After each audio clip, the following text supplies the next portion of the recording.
Hello and welcome to Cemetery Kids. Tonight was a night. It's Sunday, of course, and my husband and I decided to take on a random Nicolas Cage movie. We wanted to watch a horror movie um, for our relaxation day, and we decided upon Between Worlds. Now, neither of us had heard of this movie before. I believe it was made in 2017. Let me check to be sure. A 2018 movie. It is so bad. It is so bad. So very bad. Wow. I'm going to go through and give you a rundown of the storyline and then give my thoughts on what I feel of this movie and a rating afterward. Now, take it with a grain of salt. I am not a movie reviewer. This is my first movie review. Have I reviewed movies with my husband? Yes, we talk to each other about movies. Have I reviewed movies with friends? Yes, I have discussed movies with friends, but this is my first time doing it on a platform, so bear with me as I kind of get my groove on. So, having said that, we start with Nicolas Cage's character, Joe. He's kind of a rundown trucker with a traumatic past. So essentially, Joe's character is Cameron Poe from Con Air if he had had like 21 years worth of like shit life. Like he had hit rock bottom after after Con Air and maybe let himself go quite a bit. This is like this stage of that character, like broken shell of a man, let himself go, found alcoholism, trucker, veteran, kind of on that path. At least that's what I picked up on from watching the movie. Horrible storyline. By far the worst storyline I have ever seen.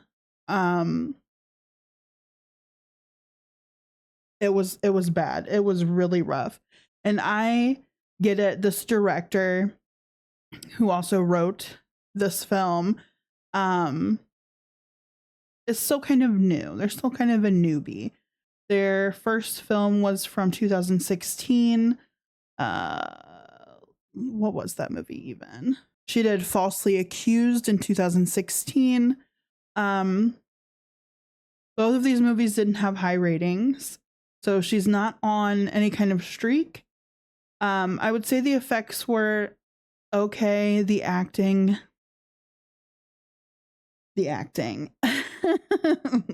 So, the acting just leads me to believe that Nicolas Cage had a lot of say-so in the direction of how things played out in the movie. And if you go to watch this, you'll see what I mean by that.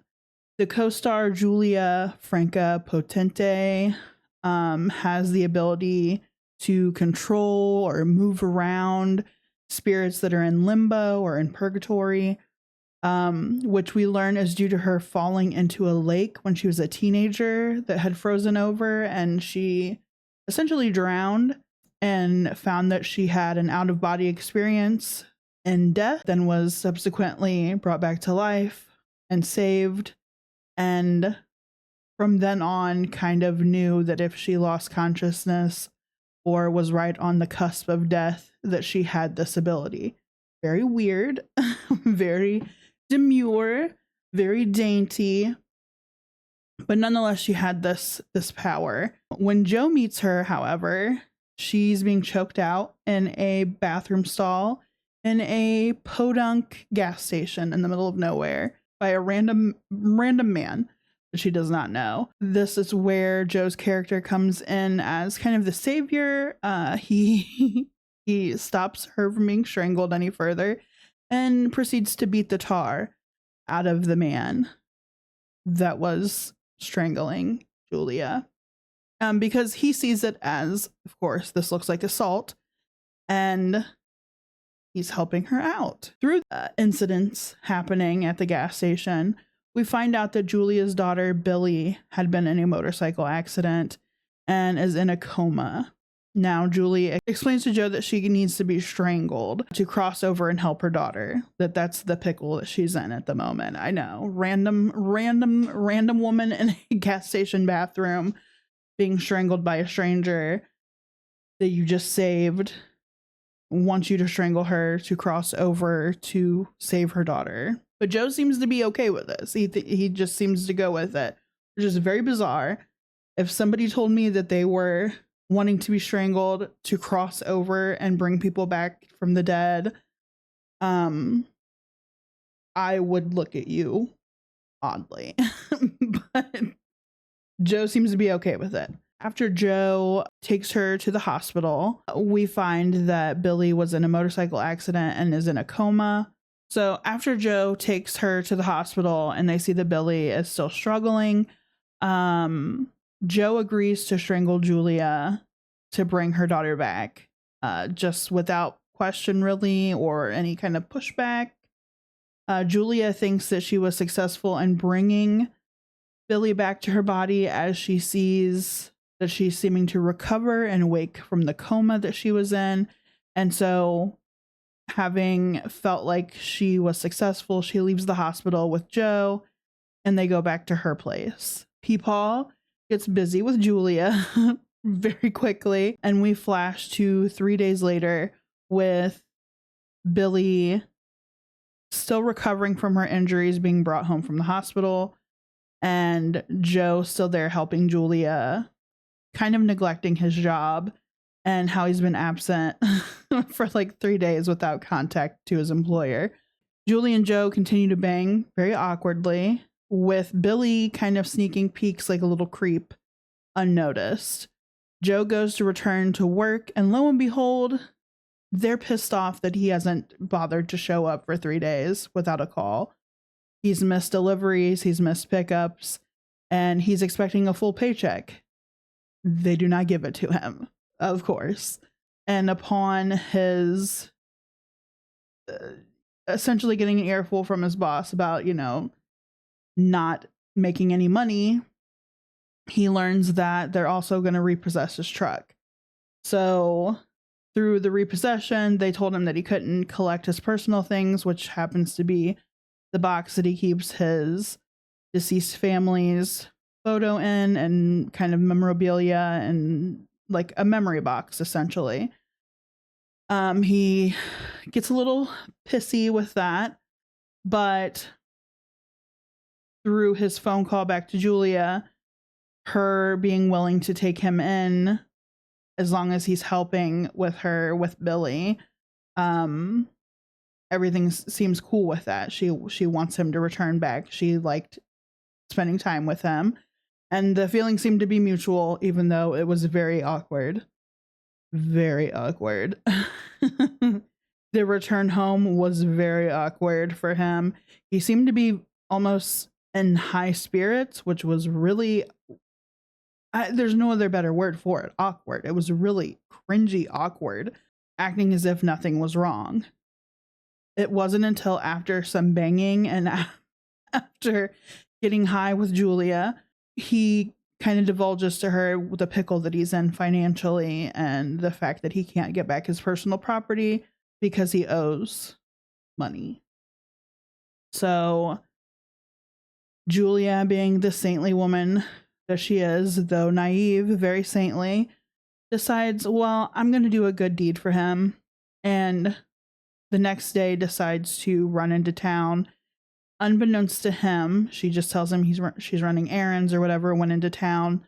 She pays his fee and gets his personal items. And that's where she's been most of the day. Now, all the while this is happening, Billy is laying the foundation of wanting to seduce Joe. And through this seduction, we learn that Billy is not Billy.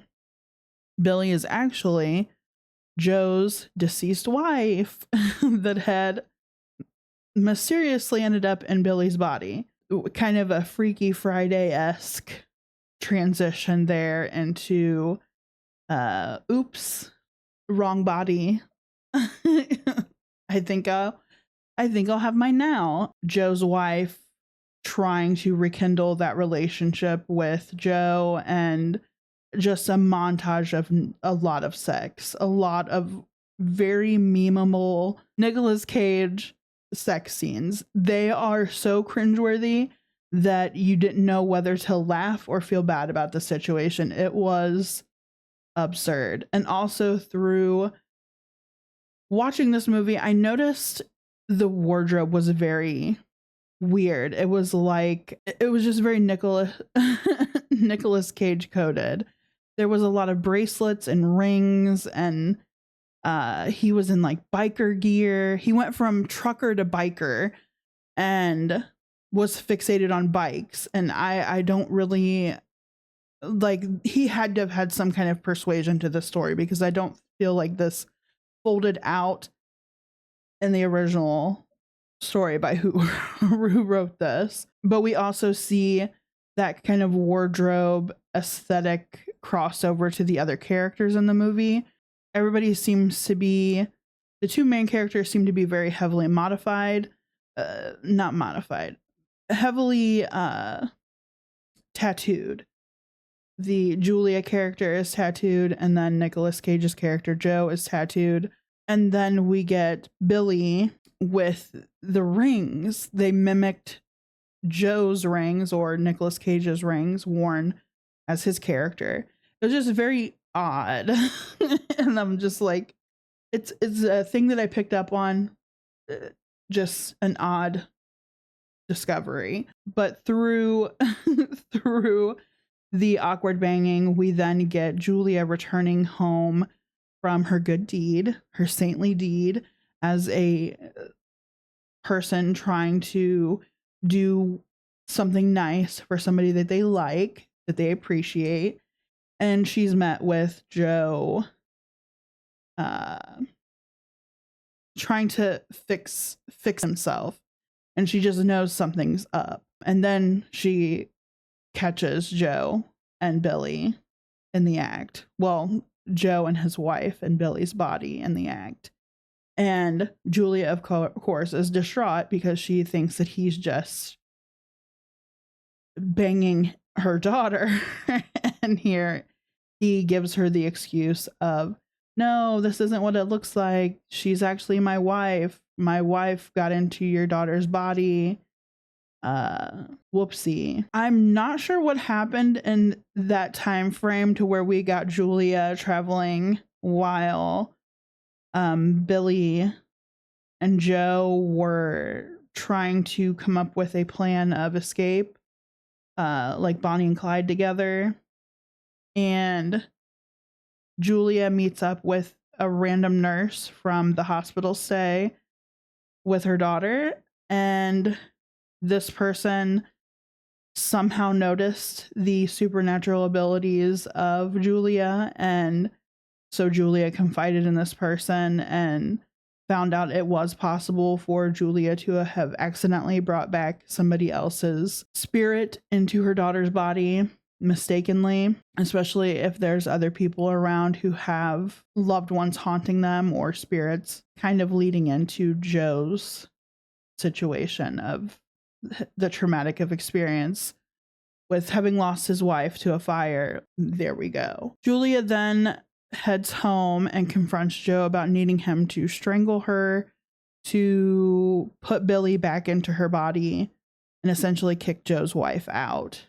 Joe hesitates right before Joe's wife in Billy's body knocks her out.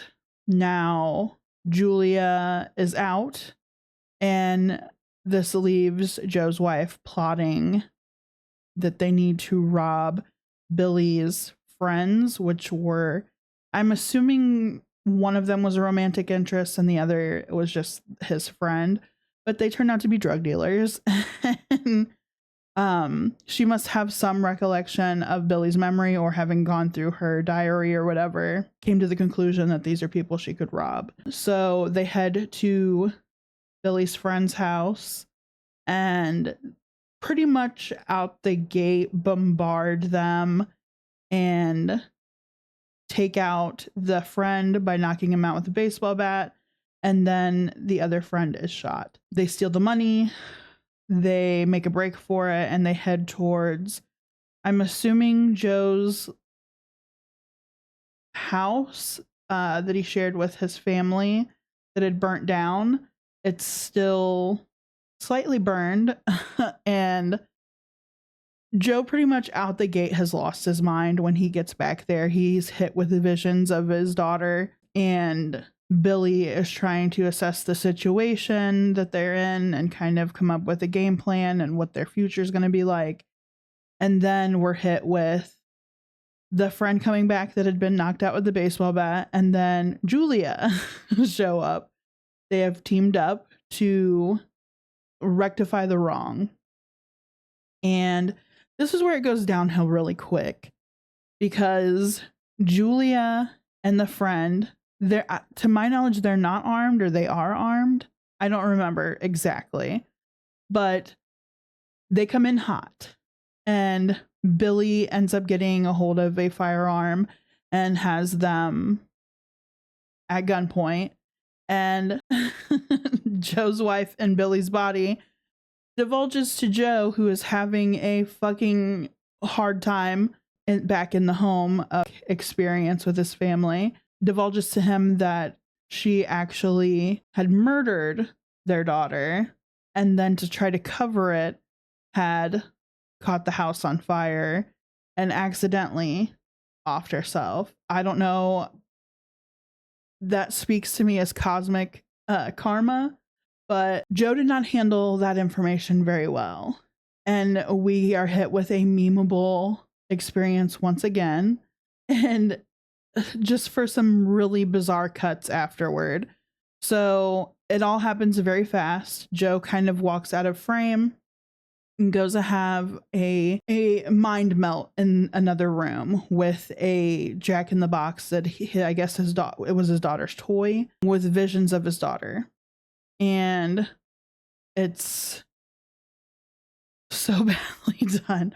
But then we're hit with Billy and them kind of bum rushing Joe's wife and Billy's body, and Joe's wife firing the gun and killing Julia, because then we're met with them in the purgatory and Julia kind of just staring at Joe's wife's spirit who is looking towards her daughter's spirit and then follows her daughter's spirit. And then, I mean, that's about the extent of that. We then cut to Billy awakening from that body swap and the spirit swap. I think that's more so what happened. The awakening from the spirit swap and finding her friend there in front of her, and the friend kind of explaining things that are going on with her dead mom right next to her. And then we have Joe in the next room dousing himself in gasoline and setting himself ablaze with his last cigarette with visions of his daughter. So that's the end of Joe. And that's the end of Julia.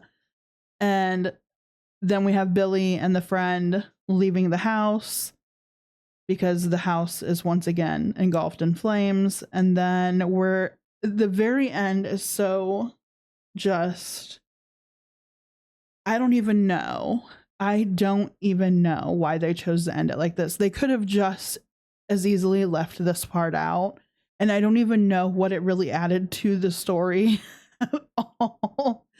Because it ended with Joe as a teenager, after being in an argument with his father, killing his father, like shooting his father. And that's it. That's exactly where it ends. It cut to black screen. And I'm just like, I did not know what to make of this movie.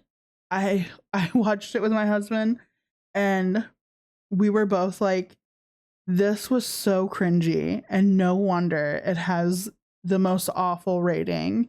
And I really hope this is just this director trying to get some films under her belt, because this was so bad. And not all of Nicolas Cage's movies are winners.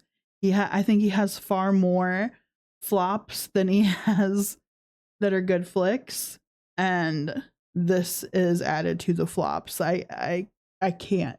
Other than the memeable moments, this film is atrocious. If you want a good laugh, if you want a good cringe at something, if you want to just watch the memeable moments as they're happening, unfolding, and you can make it to those bits, I'd say go ahead and watch this. My rating for this is a 1.5 out of 5 stars.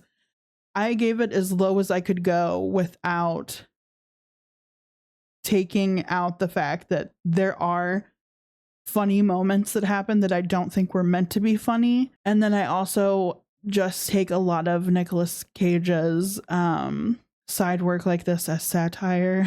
Like, I feel like it's just so bad to be funny. Don't recommend watching it, but if you're going to, just have fun with it. Don't go in with expectations. It's just gonna disappoint you. And I will see you guys on the next movie review. Bye.